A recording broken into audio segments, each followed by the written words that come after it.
There is a proposal to provide 100% deductibility with regard to advertisements related to international sports events, sponsorships. Right. I'm going to start with Hemaka on this, because somebody who's been involved with sports in the past. Sponsorships for international sports events cost a lot of money. Yeah. And if you're going to ask people to come up and don't give them full deductibility, it becomes difficult. Yes. You think this is the right? So particularly, we have a lot of international stadiums now. Well, the president in his speech referred to a sports economy. This is something, a new terminology which I heard for the first time, but is very encouraging because sports brings in so much of income and opens the country to tourists. And we saw so many events happening recently, and obviously sports will not thrive if there is no sponsorships. And giving an incentive to a sponsor, I think, is good, very good. Should we extend this to more than sports? Maybe something that might be something that we can lobby. It should cover entertainment, music, performing arts. Whole works, arts and theatre. They would bring in tourists, performers, and would keep our people entertained, which is also important. Right. If I may come in on this, point before you close. We can't advertise as a company, but speaking generally for the private sector, I think advertising is a very important and it's a very legitimate business activity, and from that perspective I do believe that all advertising should be allowed, particularly when we are looking at expanding our economy. We will be more and there will be more competition coming into the market, and from that perspective as well, advertising is something companies will have to do, and it's a very legitimate activity, and I believe that it needs to be spread not just for sport events, but I think for any kind of advertising. Right. Part and parcel of creating value. All right, I think this is a good time to take a quick break. We will be right back.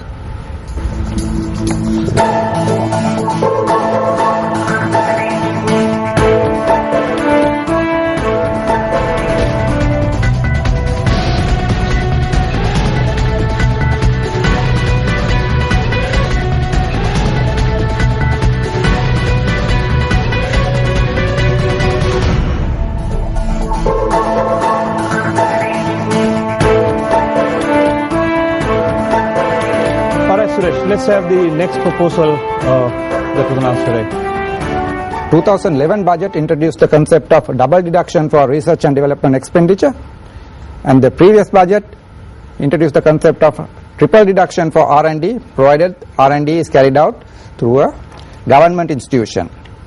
And this budget has extended this triple deduction even if the research is carried out through a private institution.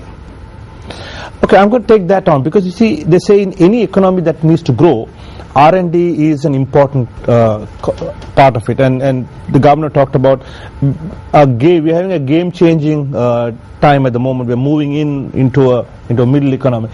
I'm sure this is going to be absolutely attractive to people, and who would like to go first on this?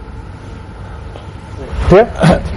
I think I will take that on. I think R&D is absolutely critical, as you said, for any growing economy, and whether it's SME or corporate or whatever it is, I think to stay ahead of the curve in terms of competitiveness, innovation is important.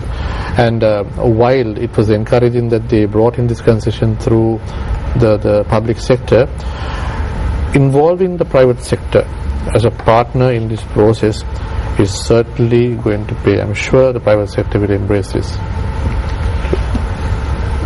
I think there's a need for the private sector to coordinate with the universities of this country and do this together, and the universities too should be rewarded in some form or the other, because the private sector alone do not have the technology base in this country to do it on their own.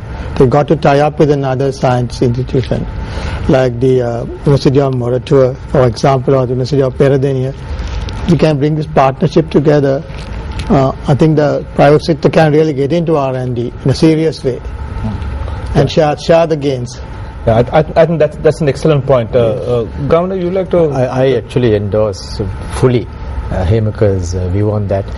For too long, we have been in separate compartments. the users of skills as well as research have been away from those who can develop the research. So putting them together is essential if you are really going to benefit by that. Even if you were to give a 300% deduction, if it is not going to be of value to the economy, I think it will not be of value to the whole country. So I think the trick is to ensure that this partnership is developed, and in that sense the private sector has a very important role to play, and I'm really hoping that they'll take it on and then work closely with the universities, because if they do that with the universities also will become a lot more sensitive to the need to have give support to the industry, and the industry will then rely on the universities to work with them, and that will be something really good for the country. Yes, I also taken government on that.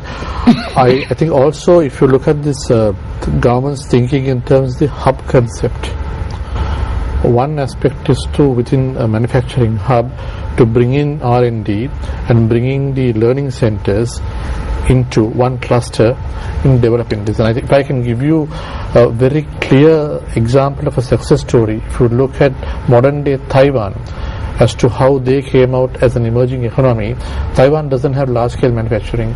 Its entire exports are driven by SMEs, and what they have is within 3 industrial parks around Taipei, the knowledge centers, the factories and the financing all together harnessing R&D. Yeah, Andrea? I think this is a very, very important proposal. All economic activity is about linkages and then multipliers and accelerators. So here what can happen is that the entities, the private entities which are investing in R&D will directly benefit. Then they engage they give a contract to a public or private institution, they will also benefit. So on one hand, the economic output is in the short term going to increase, but also the research and development capacity in the country is going to develop, and this is a far more effective way than merely expecting public funded institutions to engage in research, because anyway in the total investment, when we expect 30 to 35% of investment in the entire economy, public sector can provide only for 6%. Now that's the kind of factor 1 in 6 the government can provide, but by activating a market based mechanism of this sort, you can take it to a much higher level. With all of the efficiencies that will be brought to the table. All right, let's look at another proposal. Under the provisions of the Inland Revenue Act, in case of a resident, its world income is liable. That is, the income generated in Sri Lanka as well as income generated outside Sri Lanka. In case of a non-resident, it's only the profits and income arising or derived from Sri Lanka is liable for income tax. Now, who is a resident? According to the Inland Revenue Act, a resident is a person who is physically present for 183 days in Sri Lanka. Once the residence is established, to break the concept, a person should be outside Sri Lanka for more than 365 days. Now, this budget has cut down that period of 365 days to 183 days, and the impact is he will not be liable for his income coming from outside Sri Lanka. Okay, I think this is because this is one rule. When you said you have to be out for 365 days to re-establish residency was virtually an impossibility. I'm sure this is something that will be welcome, particularly in the context of the government saying we want our guys, our people to come back, and bring the expertise back. Anybody, Hiram, you would like to say anything about this? Well, I think the tourism industry needs more and more experts to come back, and we lost a lot of them to Australia, Canada, and some of the other Western countries, even to Maldives. So yeah, this will definitely encourage all of them to return, and it's in the short term, that's one way of getting expertise back, and they will in turn also use their expertise to train the people who have been here with us all along. Yeah, definitely it's going to be helpful. Yeah, particularly because I read recently that one of the big challenges facing the leisure sector is the people skills sets. Not only the rooms is one thing, but I think more quality people, people who will bring in that real expertise. That is what is required. I think the skills training is something that can be done in the short term, but some people with a lot of exposure, international exposure, to come back is what I think that's one of the aims of this. Yeah. Yes. Yeah. I think it's pragmatic and practical, and I think if you look at the budget, you'll probably see many such proposals. Some things which have been irritants are being removed. So these are, I think, important for people to have a feel-good factor as well.